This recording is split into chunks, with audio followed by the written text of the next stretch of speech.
This is Tom Kane, the voice of Yoda in Star Wars The Clone Wars, and you're listening to Coffee with Kenobi with Dan Z. This is the podcast you're looking for.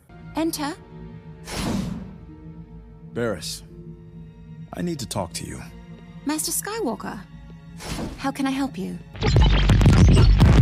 I did it because I have come to realize what many people in the Republic have come to realize, that the Jedi are the ones responsible for this war. Come forward. You are a Mandalorian? Yes. I have a proposition that may interest you. That is our destination. While Grand Admiral Thrawn is banished. This is Ashley Eckstein, Ahsoka Tano from Star Wars The Clone Wars and Star Wars Rebels, and you're listening to Coffee with Kenobi with Dan Z. Hello, my friends, and welcome to Coffee with Kenobi. I'm your host, Dan Zehr. Absolutely delighted to talk Star Wars with each and every one of you.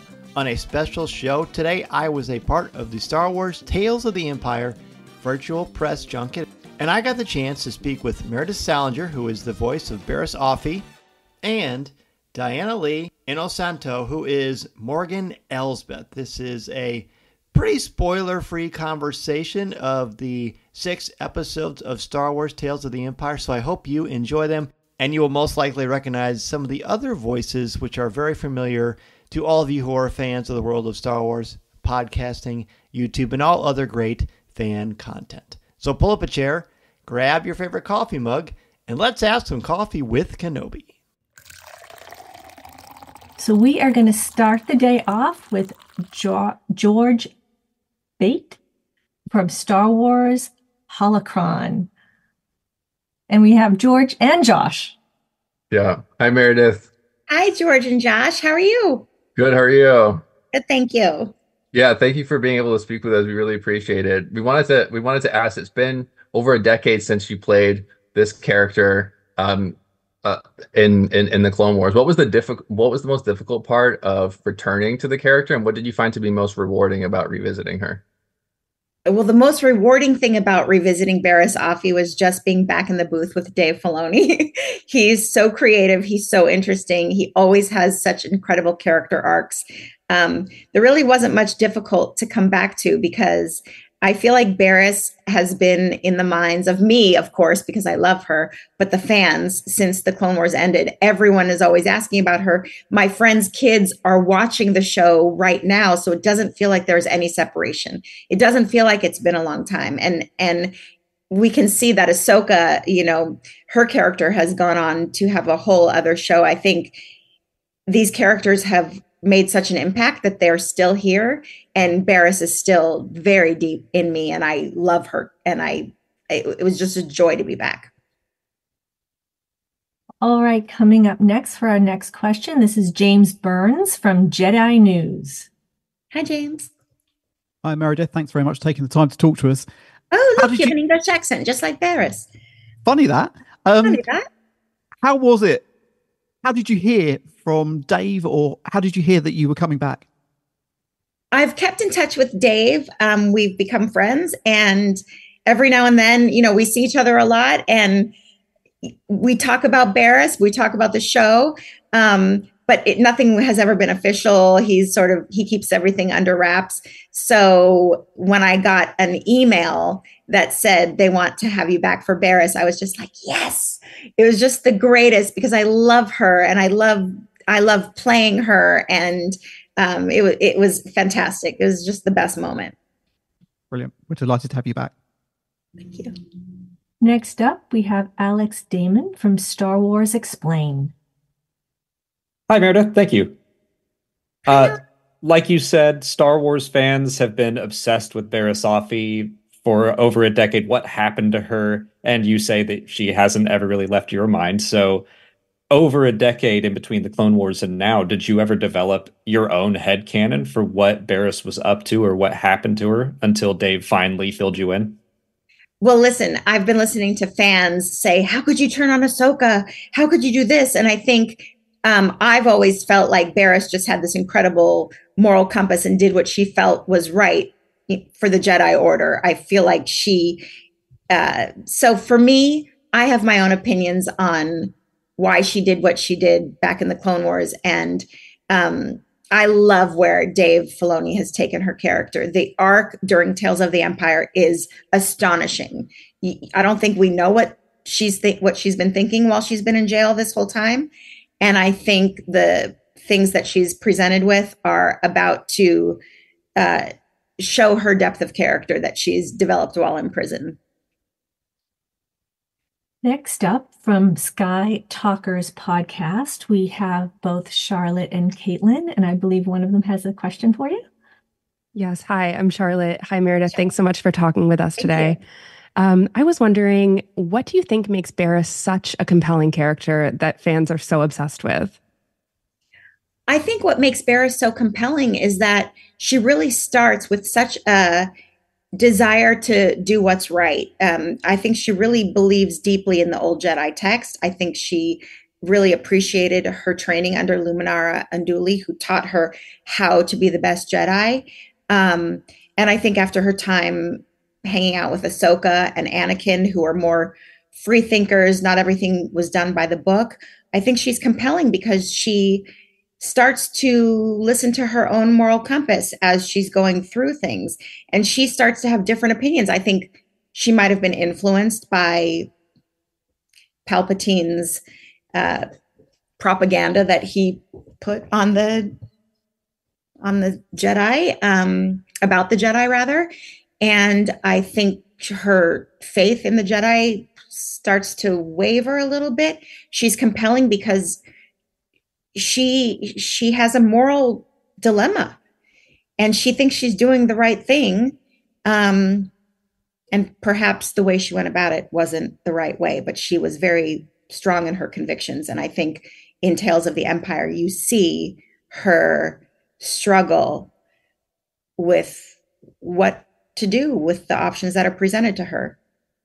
And I think a lot of people go through that. I think your choices define your destiny. And I think what we learn in Tales from the Empire is that you always have a choice.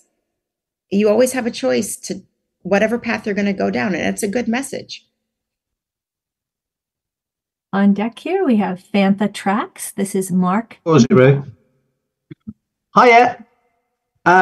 Question. By the end of this run of episodes, it feels like Barriss has learnt as much by being an Inquisitor as he has learnt by being a Jedi. Does that make any sense? How do you feel about that? I think every situation you're in is a teaching moment. I think the people that you surround yourself with, you can either learn and appreciate the goodness you learn from them, or you can fall into hate that people that you're surrounded by, or you can see things that you disagree with. And every situation will form your sense of self deeper and deeper if you choose to go by your center. If you are really dedicated to your own moral structure, every scenario that you are in will shape who you are. Next, we have Richard and Sarah from skywalkingthroughtheneverland.com. Hey, Meredith. This is Sarah and Richard from Skywalking Through Neverland. It's great having you back in Star Wars. Oh, thank you. It's just the best to be back playing Barriss. Now, I don't believe we've seen the last of Barriss. Now, if it were up to you, where would you want to see Barriss go from here? Well, I can't spoil what happens at the end, but if there was a fantasy world where I could create more Barriss, she's got a lot she has to deal with how her relationship with Ahsoka ended. And I think Barriss Offee and Ahsoka Tano need to have some time together to rehash and explain and reconnect. And it would be like the two of them going off on adventures together, because I think they really do have a strong bond. And I think they believe in the same things ultimately. Great. Thank you. Next, we have Keith Yarday from Father Son Galaxy Star Wars. Hi, I'm Keith from Father Son Galaxy. Nice to meet you. So now that we've seen Barriss Offee's journey from the Clone Wars to the ending in Tales of the Empire, what do you know about Barriss that you didn't know before the show? I think watching her grow from being a Padawan learner to where she is now, there's a huge age change for her. And I think when you start as a young child, you look at the world in a certain way. And I think as you go through life and you make mistakes, as everyone does, you learn from them. And I think as an older person, you have a chance to review your life and be the person you really want to be. And I've learned from her that there's always a path. There's always a choice. There's always a way to better yourself. There's always another chance. And I think everyone needs to know that at any time in their life, they can always make things better. Thank you. Fangirls Going Rogue, this is Trisha Barr. Thank you so much for taking the time. In Tales of the Jedi and Tales of the Empire, we see this recurring theme of mothers, which is the underrepresented archetype in Star Wars. And surprisingly, Barriss journeys and ends in the third episode being called a wise mother. What does it mean to you to represent that archetype in Star Wars? That is the most interesting question. I think when you think of the word mother, you think of someone caring and who takes care of and wants to usher forth goodness in other people, to bring out the best in other people, to provide lessons that teach other people how not to fall into the same mistakes you might have made. I think that's what every mother in real life does and is. And when you think of religion, and there's like Mother Superior, and the word mother isn't just actual familial, but more spiritual. And I think mother implies that people look to you for guidance. And I think when you've had such a complex life and been through so much that Barriss has, I think for her, people looking to her might just be the greatest reward she could ever have. From Iron Cannon, this is William Devereaux. Hi, Meredith. Thanks for taking the time to chat with us. Tales of the Empire features a number of cameos from different Inquisitors, including the Grand Inquisitor, the Fourth Sister Mark, the unnamed Inquisitor from Tales of the Jedi. Do you have a favorite Inquisitor? Oh, wow. Do I have a favorite Inquisitor? I never really thought about the Inquisitors that much. I'm always like, it's either like the bad guy, the Inquisitors to me feel like a group. Now, obviously, from Tales of the Empire, I've learned that they're specific individuals. I didn't really know about the Inquisitors that much. This is very telling. I think Jason Isaacs as the main Inquisitor is phenomenal. He's such a brilliant actor. And I think Barriss Offee gets to train under him. And I think she's had very interesting masters. She had Luminara and Dooley, who was incredibly by the book. And I think the Grand Inquisitor also, there's a way of behavior that he's teaching as well. And I think she's being taught by the best of the best for what they are. In the Inquisitors, here's the person who's really he's not going to pull any punches with you. He wants you to step up. And I think requiring Barriss to step up and push herself to a place she might not want to go, or she's afraid to go, but she does. It's fascinating to me. Next, Dan Zehr with Coffee with Kenobi. Hello, thank you also for your time. Real quick question. We're certainly not going to spoil anything because that would be a no-no, because we want everybody to enjoy this series. But for you, there's this interesting dichotomy that happens with Barriss as a character. How do you think she would define the concept of loyalty? I think through her trajectory, there is a loyalty to herself. I think there's a loyalty to her inner beliefs. I think there's a loyalty to her morality. I think she has an intense desire to do what is right. And while she displays her loyalty to the Jedi as she's learning, while she displays her loyalty to the choices that and the people that she needs to in Tales of the Empire. I think ultimately her loyalty is to her strength, to her beliefs. Okay, let's go back to George and Josh. Yeah, we had a question about the development of the character's arc over time. Obviously, her character arc unfolds in Tales of the Empire. Was there ever another opportunity for the character to pop up before this, whether it be in a video game that didn't come to fruition or a show or anything like that? I don't know. All I know is that Legos did an amazing job making little Lego figures of her. And so I've been playing with the Legos with my nieces and nephews. And so for me, there's been a lot of Barriss happening in between. But for the show, finding her again in jail since the Clone Wars, nothing's really happened for her other than like sitting there stewing in her thoughts and making a conscious decision in her mind of who she feels that she is and what changes she wants to make. So any storyline in between the two would have been her own internal monologue.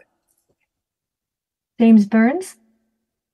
Going back to Star Wars Celebration in Anaheim in 2015, Dave Filoni said on stage that the original plans for your character was to die in The Wrong Jedi.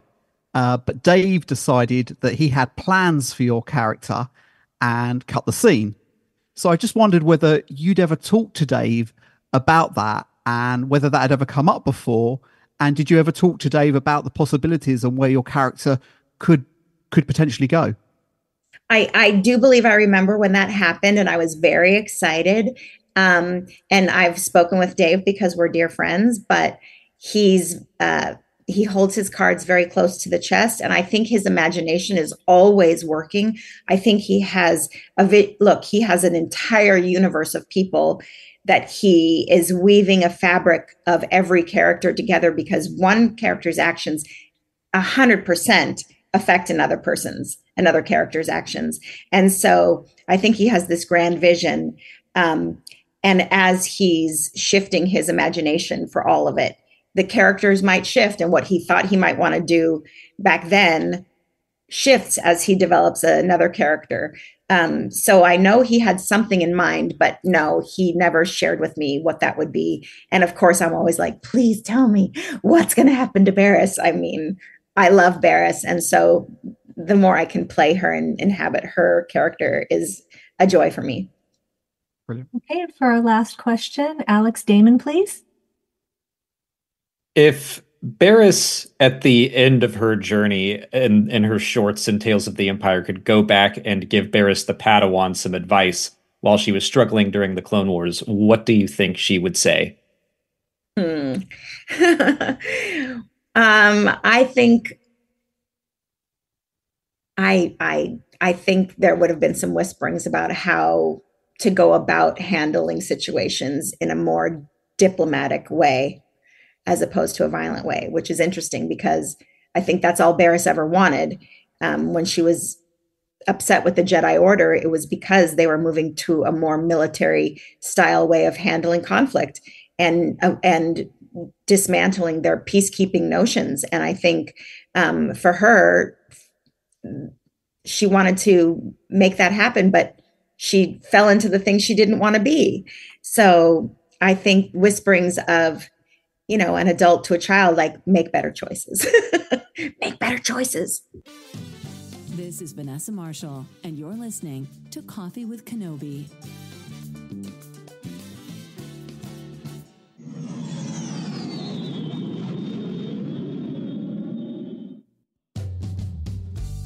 Hi, Diana. Really nice to meet you and speak with you. Hi, guys. Welcome to my home, everyone. We love it. We love Grogu. So much of Morgan Elsbeth in live action comes through her body language. You do such a great job playing that stoic body on frame. What was it like to play the character in animation and not have that acting tool to lean on? It was really nice that I don't have sore muscles doing animation for sure. But no, I was absolutely over the moon. I always say I have once in a while these amazing joy attacks, and that's what happened for me doing Tales of the Empire. I cannot get over the amazing approach and quality of the fight scenes in this, because even with the trailer, I've been having people at Comic Cons ask me if I did mocap, and my hat goes off to the Lucasfilm animation team that really concentrated on the fight scenes, and they did an incredible job. And I know it was under the leadership of, I believe, Stuart Lee, and he does a whole homage to my godfather, the late Bruce Lee, and my dad. They looked at martial arts they did on YouTube. They studied my fights on Mandalorian and Ahsoka, and it's just brilliant how they put it all together. It really is. I'm stunned. I'm amazed as a martial artist. All right, thank you. Next is James Burns. Hi, Diana. Thank you very much for taking the time to talk to us. Hello. So, how do you go about taking your live action character and bringing it to life in animation? Is there anything different you had to do with your voice or your mannerisms? It's still the same approach. I'm sure everybody's seen the beautiful footage of Pedro going into his character, right? When he's voicing Mando. Same thing. I make the commitment in the room and in the space in the recording room.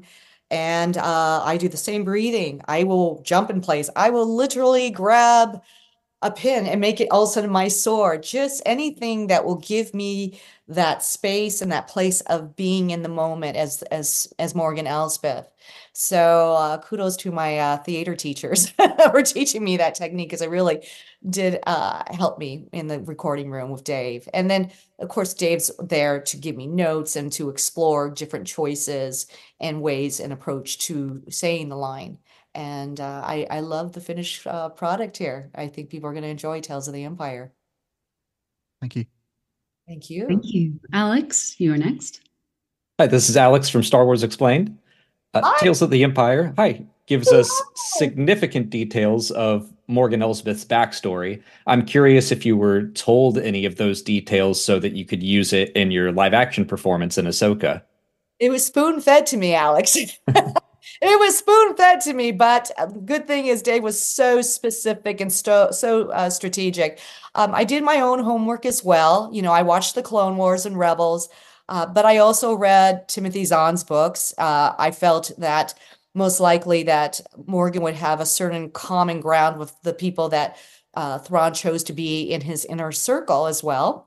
And then later on, E. Ann Convery, her short story called Bug, was also very important to me. But I still, even up to that point, didn't know if Morgan was truly on Dathomir, seeing Grievous mow through her people. So when I finally got the script for Tales of the Empire, I was absolutely thrilled. I was so energized by just the opening sequence. And I think, too, it gives people a different taste of Morgan's background, her world, and what drives her. And more important, the love she has for her people. Thank you. Next are Charlotte and Caitlin. Hi, I'm Caitlin from Sky Talkers. So great to talk to you today, Diana. Great to talk with you too. Thank you. My question is, were there any key words or themes that Dave or the rest of the creative team gave you when thinking about Morgan Elsbeth in this time period? When you say time period, are we talking like Morgan as a child, Morgan as, or teenage girl, I should say, or Morgan as with Thrawn? With her time with Thrawn and in that time period. You know, I think what I keyed on more is the importance of being, not that they gave me anything other than I knew from the writing itself, that it was important somehow that Morgan was recognized for her brilliance and her intelligence. I mean, this is a woman that helped engineer the Navy, you know, and all that we see of the Empire. And I think it's just brilliant that Thrawn knew that this is the woman to share an alliance with. And I think that's what was really coming off the pages. The writing makes it so easy for me. And if there was anything, Dave was there to explain the choices that we could explore in real time. All right, thank you. Next question goes to Mark. Hello there, Mark from Fantha Tracks here. Mark. Hello. Morgan has a tragic past. Definitely has a tragic past. What did you learn about her character that you just didn't realize before from what you see in Tales of the Empire? What I learned very quickly, if you see that first opening sequence, is as much as there's chaos going on around her, it is truly that this woman not only has the capacity to feel vulnerable, but she also has the capacity to love. And the relationship with her mother, that to me just screamed at me. And to see how she would lose her mother, but yet her mother was a role model to her of sacrifice and being able to defend and protect her daughter and to be this incredible woman warrior. So that was the kind of role modeling she had from her mother. And I think that kind of role modeling, I realized, helped her survive the rest of her journey through the galaxy. And that's what I learned for myself. Thank you. All right. Keith and Kerwin are next. Hi, Miss Diana. Hi. Love the shirt. Thank you. Sound merch. I love it. Morgan Elsbeth and Thrawn share a very nuanced relationship. How do their interactions shape each other's development, drawing out both strengths and weaknesses? Ooh, very philosophical question here. You know, for what I love is that Thrawn saw something in Morgan. He saw that she was not just smart, but she was tenacious and also in many ways they were outsiders, right? And so they were probably realized that in some ways when you're an outsider trying to navigate the empire, that could be possibly maybe a weak position, but not for those two. You know, they knew that they both were brilliant, had great minds, and I love that Thrawn wanted to recruit Morgan and bring her into his circle because there was a whole new agenda for Thrawn, right? But also for Morgan wanting inevitably, as we would see in Ahsoka, to restore Dathomir. So yeah, that's what I got from the relationship. Thank you. Thank you. All right. Thank you. Next question goes to Trisha. Hi, this is Trisha Barr from Fangirls Going Rogue podcast. Hey. You've been making the convention tour. What have you learned from fans about why Morgan resonates with them? Oh, great question. First of all, what I'm learning is, particularly from women, there's two things, is that they love seeing a strong woman, a woman warrior, a woman that can survive and weather hard times and be able to navigate and survive, even if the world may say things like you're not wanted, you're not needed, not validate you. That's what I think what women I have interfaced with have said. But the interesting thing for me is also the response of men. And I've had so many men say, oh my gosh, I have my daughter now in martial arts, or oh my gosh, I want my daughter to be strong and to be able to grow up and be able to navigate her life. And it's been great. She's been a role model to both men and women in a different, unique way, even though she's kind of a villain. I think people can take from Morgan some of the positive aspects of her character and just go, wow, we love her strength. Thank you. Dan, you've got next. Thank you. I thank you. Hello. Thanks so much for being here with all of us. I'm Dan Zehr from Coffee with Kenobi. Hi. Yes. Hello. Nice. Great. Yeah, you as well. You as well. Morgan is so fascinating because she's got this wonderful paradox, right? She's incredibly disciplined and focused, but she's also so angry and volatile, and with good reason. We certainly learn a lot more about that through Tales of the Empire. But how do you kind of process and navigate that as an actor and a performer?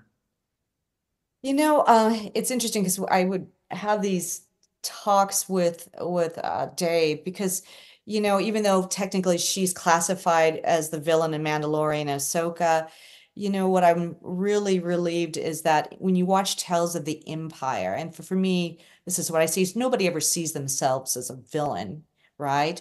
They just have certain needs and certain goals, and they're hoping to accomplish that. And I love that we see the vulnerability in Morgan. I love that we see that she also, in her way, a long time ago, had the ability to love and be loved by her mother and by her fellow Night Sisters. And, it's just unfortunate that by seeing such chaos and the annihilation of her people, that she developed this armor of anger. And so, in a way, for me, psychologically, she's a fascinating character because there are aspects I think we all can relate to if we've gone through something very horrible in our lives, that that there are times where you do what you have to be a survivor. I just think it's fascinating the choices that she has made compared to like an Ahsoka, and how that manifested down the road for her. So yeah, that's what I find interesting in this whole journey of playing Morgan Elsbeth. Thank you. Thank you. Richard and Sarah, you've got next. Hey there. We are Richard and Sarah from Skywalking Through Neverland. Oh, I love that. Now, I love in Tales of the Empire that the primary imagery we see behind Morgan is fire.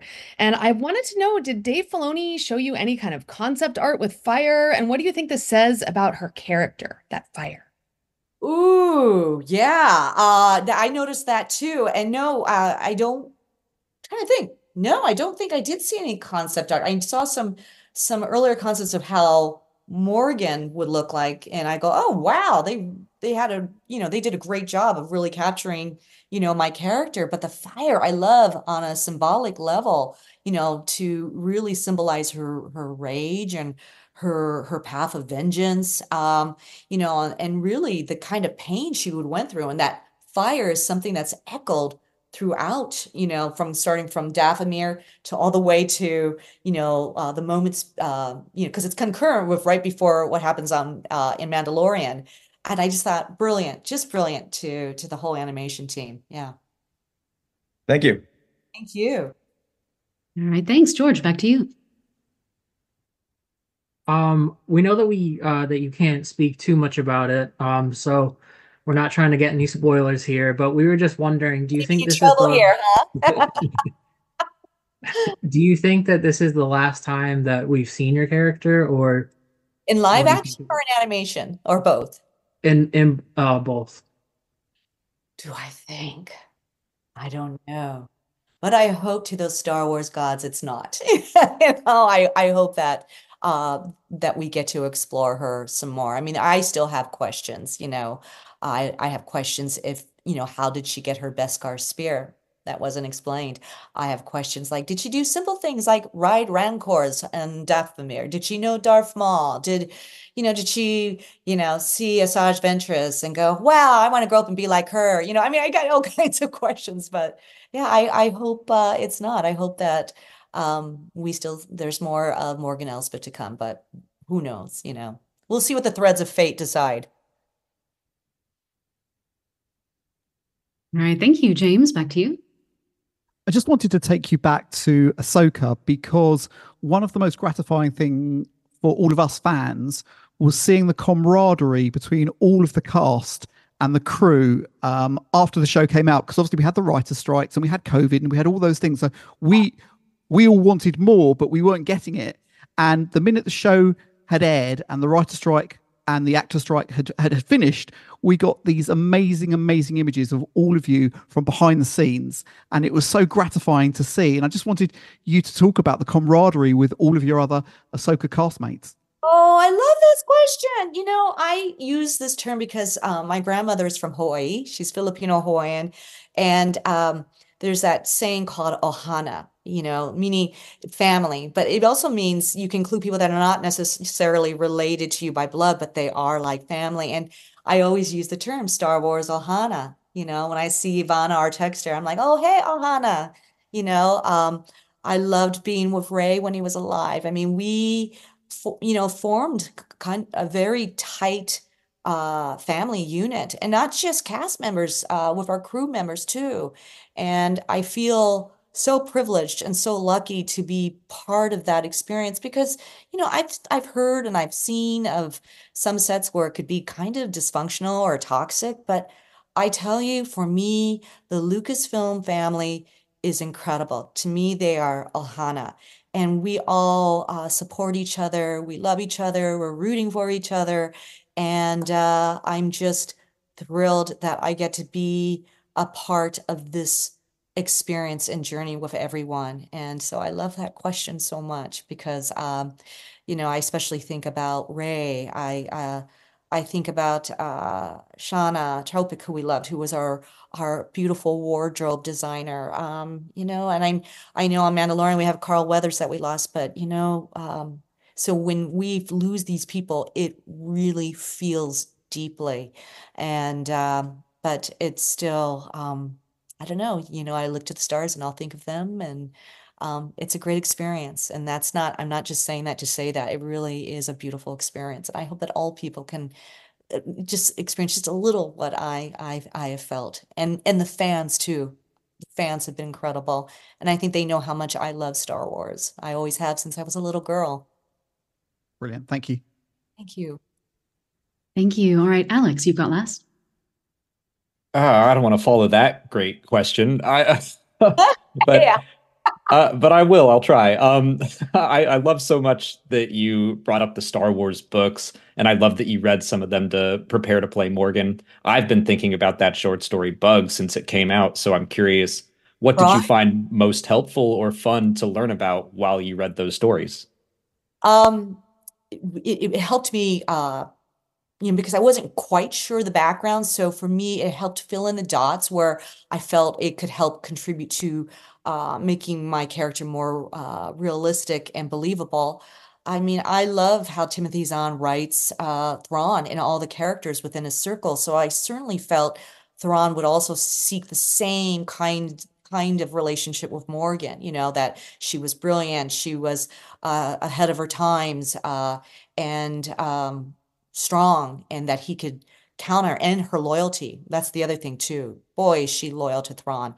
But I love Ian Convery's book because, you really see that you get a sense of the commitment these women have to each other as a clan and as a family. And I was so happy that I had at my disposal these books. I will also say, and I have to give kudos also to Star Wars Fallen Order. I was watching the video clips on YouTube between Cal Kestis and Mirren. I thought that was very important. So I go, oh, Mirren, she's close to a Jedi. Well, then there's a complexity to the Night Sister, and maybe in general, where they could be more, dark, or maybe they could be more light. This is fascinating to me. And then, of course, I was very lucky that I'm a mom, and I grew up with my kids. I feel like I grew up watching Clone Wars and Rebels. And again, seeing the animation to those shows and understanding the Night Sister, fellowship was very important and what they mean to each other. So there it is. Listening to Coffee with Kenobi, you are, with Dan Z, the podcast you're looking for. This is...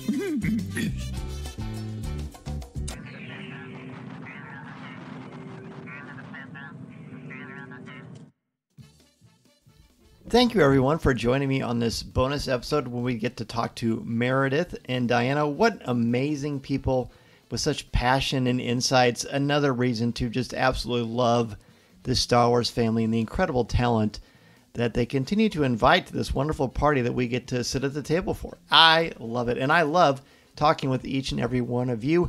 Every week on Coffee with Kenobi, you can certainly go to the website, coffeewithkenobi.com, for Star Wars news, announcements, reviews, videos, and so much more.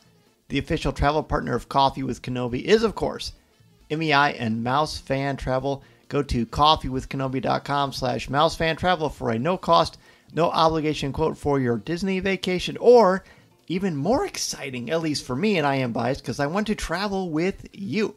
You get to join me on the Disney Wish in the summer of June 2025, June 16th to the 20th. We're going on the Disney Wish, which has the Star Wars Hyperspace Lounge. It is an amazing experience, and I can't wait to have you join me there. We've had several people book already at coffeewithkenobi.com/DisneyWish, and I want you to be a part of it. If you heard us talking last summer about our voyage on the Star Wars Galactic Star Cruiser, the Halcyon. This is the second trip on our Coffee with Kenobi Star Wars travel experience with Mouse Fan Travel. Again, go to coffeewithkenobi.com/DisneyWish or coffeewithkenobi.com/MouseFanTravel and get your no-cost, no-obligation quote. CWK Live is Monday nights for the foreseeable future, at least through the summer anyway, at 7 o'clock p.m. Central Standard Time at coffeewithkenobi.com/live. The Facebook group is coffeewithkenobi.com/community. You can find the CWK Cafe and share your thoughts, comments, reviews, and opinions in a family-friendly, spoiler, and drama-free place. A massive thank you to the members of the CWK Alliance. Thanks to you, this podcast, CWK Live, event coverage, and so much more comes to life. Find out how you can help this show for as little as $1 a month by joining the CWK Alliance. And not only do you support me, but you get access to CWK Pour-Over, a weekly exclusive audio and video podcast not heard anywhere else. If you watch or listen to CWK Live, then you get to hear the weekly trailers for the exclusive podcasts. Members of the CWK Alliance All-Star level receive a video edition of CWK Pour-Over and access to a private Facebook group as well. Plus, CWK Alliance Grandmasters join me for a monthly live video call. Find out more at coffeewithkenobi.com/CWK Alliance, and 10% of those monthly contributions to the Alliance go directly to the St. Jude Children's Hospital. Got a question, a comment, a suggestion for a future show? Email me at danz@coffeewithkenobi.com. Connect with me on X at Mr. Zehr, on Instagram and Threads at danzercwk, and on LinkedIn. Coffee with Kenobi is on social media like X, Instagram, Threads, Pinterest, TikTok. You can give the show a like on Facebook at facebook.com/coffeewithkenobi, or subscribe to Coffee with Kenobi's YouTube channel, where you can find over 700 videos, past live shows and events, and this podcast. Please take a couple of minutes to rate and review the show on Apple Podcasts, Spotify, and Google Podcasts. Now, the reason you do that and why you hear so many of your favorite podcasts ask for this is because the more reviews you have on a podcast, the more it rises up on the search. So if you type in Star Wars Podcast on Apple Podcasts, if Coffee with Kenobi has a lot of reviews, then it will be one of the shows that pops up to the top. So it helps us spread the word about our community. And if you love the logo, go to coffeewithkenobi.com/shop to get your own t-shirt, hoodie, laptop sticker, and so many other cool little items of merchandise. Finally, if you need a speaker for an upcoming event, like this summer would be a good time because I will be out of school. You can book me to come to your school, conference, business, or organization. I am happy, very happy to talk with your group about how to tap into your strengths, bring out your very best, discuss mythology, or customize a presentation to fit your specific needs. Thank you, as always, for joining me for a virtual cup of coffee. I truly appreciate your time and look forward to the next opportunity to talk Star Wars with each of you. I am Dan Zehr, reminding you all that this is the podcast you're looking for. See you next time, everybody. This podcast is not endorsed by the Walt Disney Company or Lucasfilm Limited. It is intended for entertainment and informational purposes only. The official Star Wars website can be found at www.starwars.com. Star Wars, all names, sounds, and any other Star Wars related items are registered trademarks and or copyrights of Disney and their respective trademark and copyright holders. All original content of this podcast is the intellectual property of Coffee with Kenobi unless otherwise indicated. This is the podcast you're looking for.